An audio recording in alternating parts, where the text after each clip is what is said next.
E aí, pessoal, tudo bem? Professor Paulo Gereba, plataforma Gonçalves Dias, com o projeto Aprova Mais Enem dos concursos.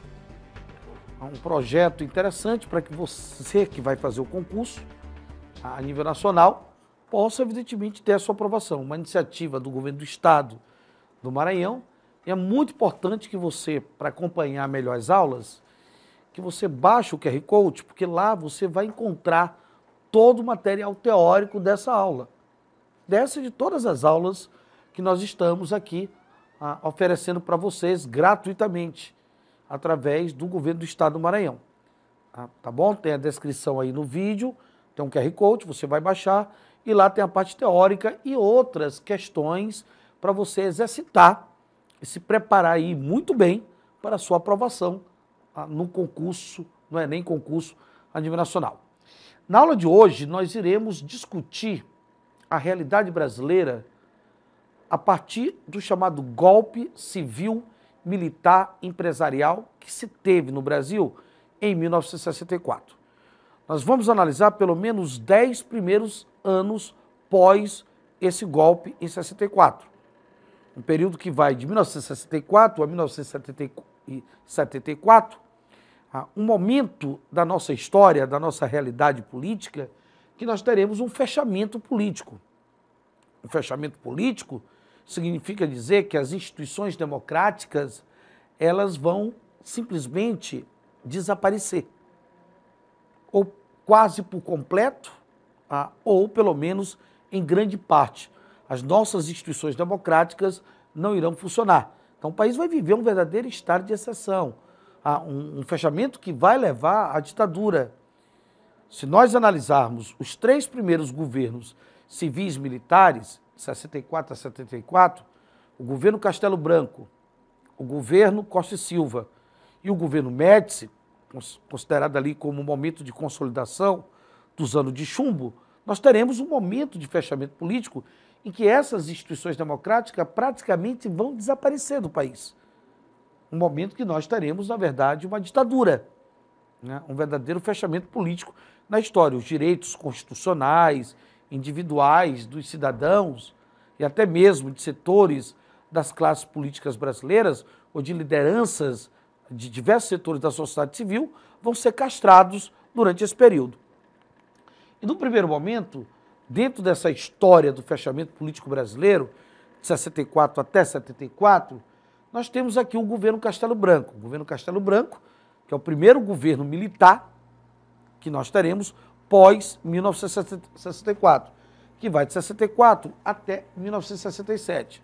Castelo Branco, que inclusive chega ao poder sendo eleito indiretamente. Ele foi eleito por um colégio eleitoral. Ele foi eleito pelos parlamentares, de uma forma indireta.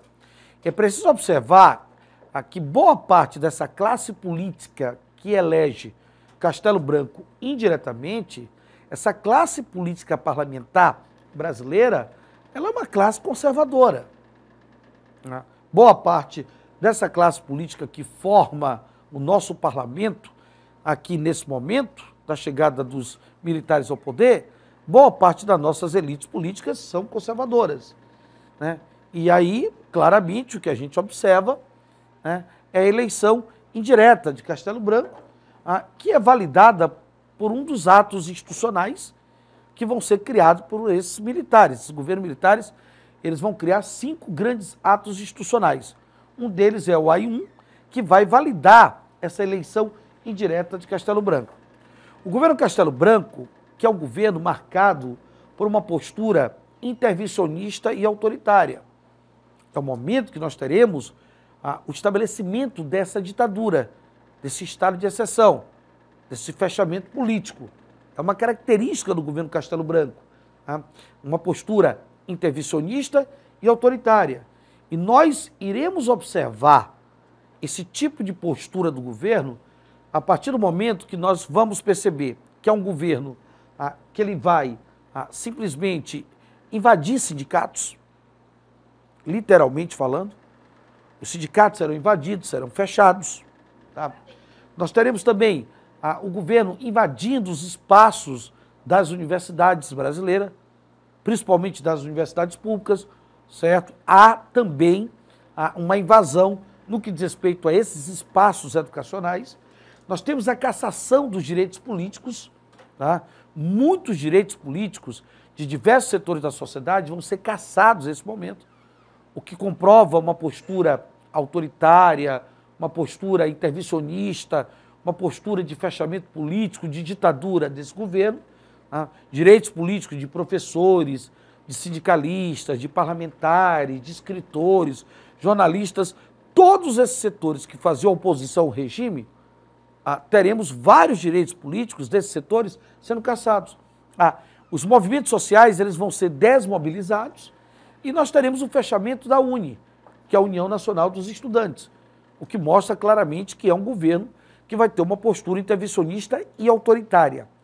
Além disso, o governo Castelo Branco ele também foi marcado por um plano de ação econômica, o famoso PAEG, o Plano de Ação Econômica do Governo, onde esse plano de ação ele vai se caracterizar através de quê? Restrições dos salários, principalmente dos salários mínimos, dos salários dos trabalhadores, certo? Que ganham o salário mínimo, esses salários, até mesmo de servidores públicos, esses salários serão restritos. Nós temos também a implementação de algumas privatizações. Esse governo, pelo PAEG, ele chega a privatizar alguns setores da economia. Ele vai cancelar a famosa lei de remessa de lucros, que foi implantada ali no governo Jango, a lei que dificultava que as empresas estrangeiras levassem os lucros de setores estratégicos da nossa economia para fora. Então, o governo ele vai basicamente cancelar essa lei de remessa de lucro.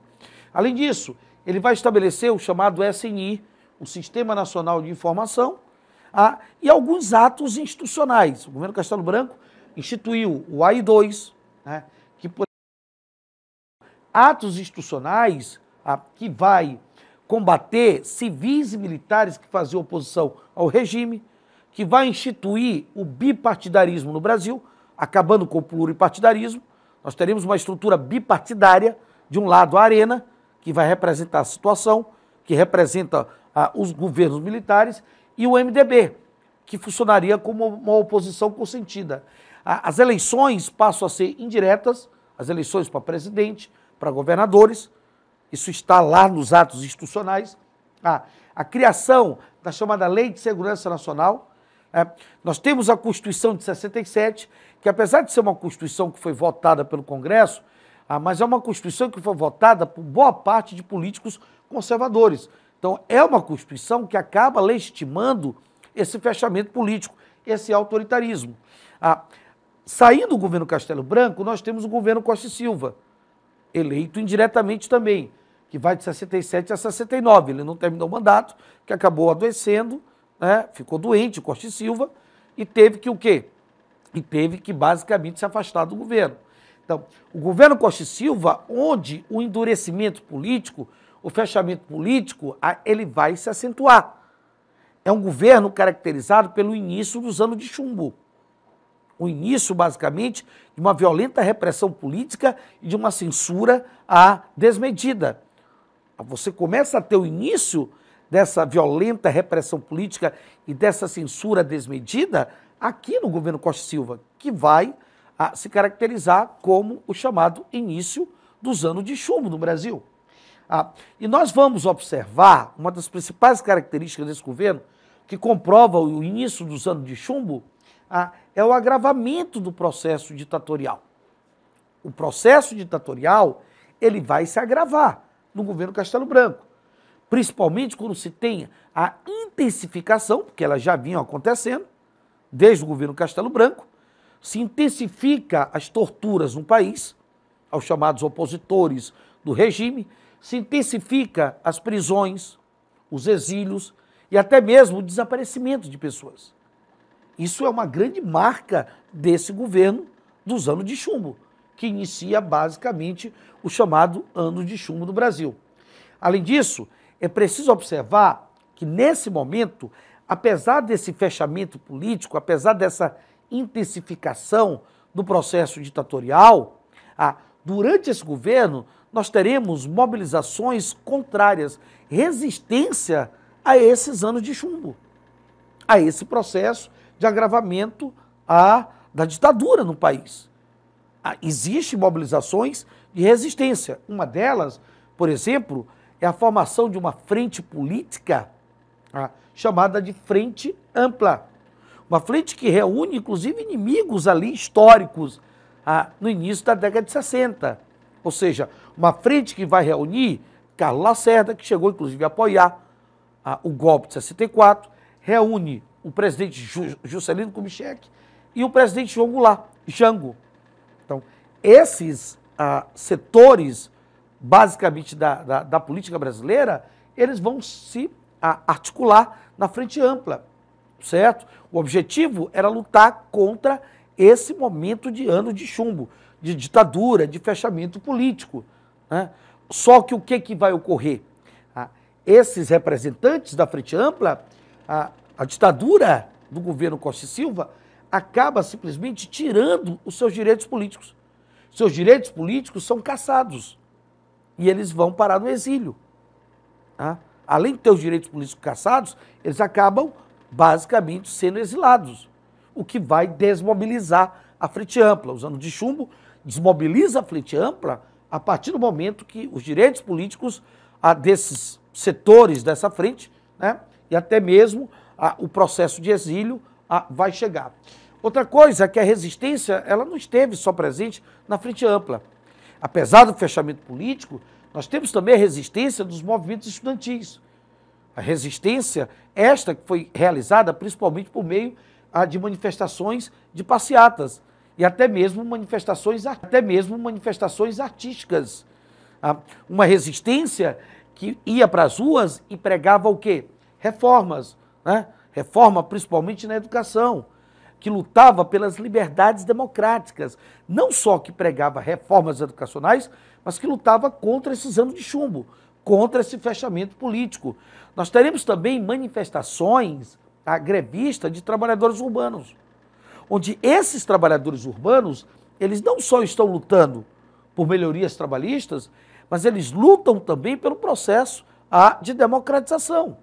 Eles lutam também contra esses anos de chumbo, contra esse processo ditatorial, principalmente na medida que eles levantam a bandeira, esse movimento trabalhista, eles levantam a bandeira da retomada dos direitos individuais. Por isso que vai ser muito comum você olhar nesse movimento trabalhista, não só trabalhadores, mas vai ser muito comum você olhar inclusive estudantes. Nós temos a presença de estudantes dentro desses movimentos trabalhistas, porque são movimentos que não estão lutando apenas pelas melhorias trabalhistas, mas lutam por direitos democráticos.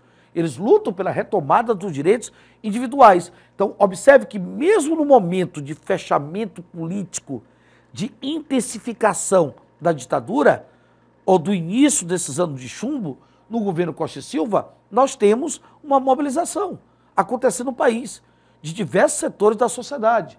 A resistência também acontece no campo cultural. Nós temos uma resistência contra essa ditadura, contra a censura, porque os anos de chumbo é a censura. Além do fechamento político, também temos a censura. Então, há resistência de manifestações artísticas e culturais, como é o caso do cinema novo, como é o caso do teatro, principalmente do grupo Opinião, e até mesmo da chamada música popular brasileira. Nós temos aqui essas manifestações realizando abordagens críticas com problemáticas sociais. Manifestações através do teatro, como o teatro de oficina e arena, que representava até então setores que eram invisíveis na nossa sociedade, e marginalizados e oprimidos. Esse teatro vai representar operários, representaria sindicalistas e artistas. Destaque, inclusive, dentro da música, para o movimento da Tropicália, né? Do Gilberto Gil, do Tom Zé, principalmente aqui com as tendências musicais e artísticas desse movimento. Além, evidentemente, de outros artistas da música popular, como nós temos o Geraldo Vandré, com a música Pra Não Dizer Que Não Falei das Flores, o próprio Chico Buarque, né? Que nós temos, na verdade, várias letras, várias canções de protesto, né, contra esse momento, evidentemente, de censura que o país está atravessando. O detalhe é que o governo Costa e Silva, como uma forma de manter a ordem no país, utilizando essa justificativa ideológica, e para fechar mais usando de chumbo, esse governo ele vai instituir o chamado AI-5, o Ato Institucional número 5, instituído no governo Costa e Silva, em 1968. O ato institucional que vai ser responsável por uma hipertrofia do poder executivo federal. Ou seja, o presidente da República, ele vai garantir, por esse ato institucional, plenos poderes. Então, por isso que se fala em hipertrofia do poder executivo. Um ato institucional que vai fechar, por exemplo, o Centro de Cultura Popular Nacional. O ato que vai cancelar as liberdades individuais, liberdades e garantias individuais dos cidadãos brasileiros. O ato que vai instituir, por exemplo, a suspensão do habeas corpus, que é o direito de você responder o processo de liberdade. O ato institucional que falava também de confisco de propriedade, falava também no poder que o presidente teria para decretar o estado de sítio, sem inclusive autorização do Congresso, para demitir funcionários públicos e até mesmo cassar mandatos parlamentares. O que prova que é um ato institucional que consolidaria no governo Médici os anos de chumbo. Porque o Costa e Silva ele não teve tempo no poder, ficou doente, se afastou, para poder consolidar esse ato institucional. Esse ato institucional ele é consolidado no governo Médici, que é o governo 69 a 74. Esse é o momento da consolidação dos anos de chumbo. Esse é o momento do verdadeiro fechamento político, ele já vem acontecendo. Mas aqui ele vai se intensificar ainda mais. A censura, ela se amplia. E o ato institucional vai funcionar durante o governo Médici, dando plenos poderes para esse presidente. Um presidente que se favoreceu do famoso milagre econômico brasileiro. O milagre econômico brasileiro, como o governo Médici chamava, na verdade, o seu modelo de desenvolvimentismo, estatista, onde o milagre foi favorecido por uma conjuntura internacional. Uma conjuntura internacional favoreceu esse crescimento econômico promovido por esse milagre. O milagre que simplesmente colocou em prática políticas públicas de juros baixos para atrair o capital estrangeiro e atrair multinacionais. O milagre onde nós teremos uma ampliação do consumo de bens duráveis, principalmente favorecendo a classe média, porque o crédito foi estendido. O milagre estendeu o crédito para a classe média e que acabou, na verdade, se favorecendo dessa explosão de bens de consumo duráveis que se teve no país. Mas o milagre que arrochou o salário mínimo, que arrochou o salário do trabalhador, favorece a classe média, favorece as elites que concentraram renda, mas fez um arroxo salarial para principalmente os trabalhadores assalariados. Um milagre que chegou a aumentar o PIB, o Produto Interno Bruto, um milagre que concentrou riqueza nas mãos das elites econômicas, um milagre que favoreceu a entrada do capital estrangeiro, principalmente de quê? De bens duráveis e o favorecimento de multinacionais que entraram no país por conta da redução de impostos, por conta de juros baixos, por conta de matéria-prima mudante e até mesmo mão de obra barata.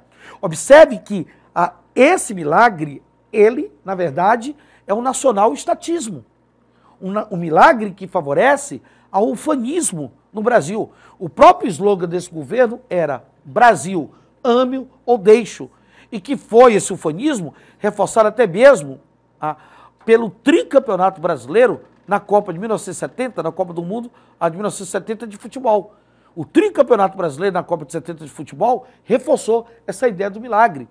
E é preciso observar que nesse momento nós teremos movimentos de resistências armadas, movimentos de resistências armadas que vão trazer ideias guevaristas, ideias maoístas ali de Mao Tse Tung, movimentos que vão se organizar a partir de assaltos a bancos e sequestro de embaixadores como uma forma de sustentar os movimentos guerrilheiros, onde grande parte deles são movimentos urbanos, movimentos como o VPR, como a ANL e também guerrilhas rurais, como é o caso da guerrilha do Araguaia. E teremos uma violenta repressão. As Forças Armadas vão reprimir violentamente esses movimentos, principalmente através do DOI-CODE, da Operação Bandeirante, Operação Condor, que foi uma operação, inclusive, aqui, com outros países ditatoriais militares da América do Sul. Ok, galera? E nós temos uma atividade aqui que mostra o seguinte: no cabeçalho do Jornal do Brasil, no dia 14 de dezembro de 68, aparecia escrito: tempo negro, temperatura sufocante, o ar está irrespirável, o país está sendo varrido por fortes ventos. No cabeçalho do Jornal do Brasil, no dia 14 de dezembro, você vê basicamente esse ato, o qual esse fato faz referência ao quê? A aprovação do ato institucional número 5, que limitou drasticamente a liberdade de expressão, instituiu medidas que ampliaram a repressão aos opositores do governo militar. Ok, galera? Um grande abraço e até o próximo encontro. Valeu!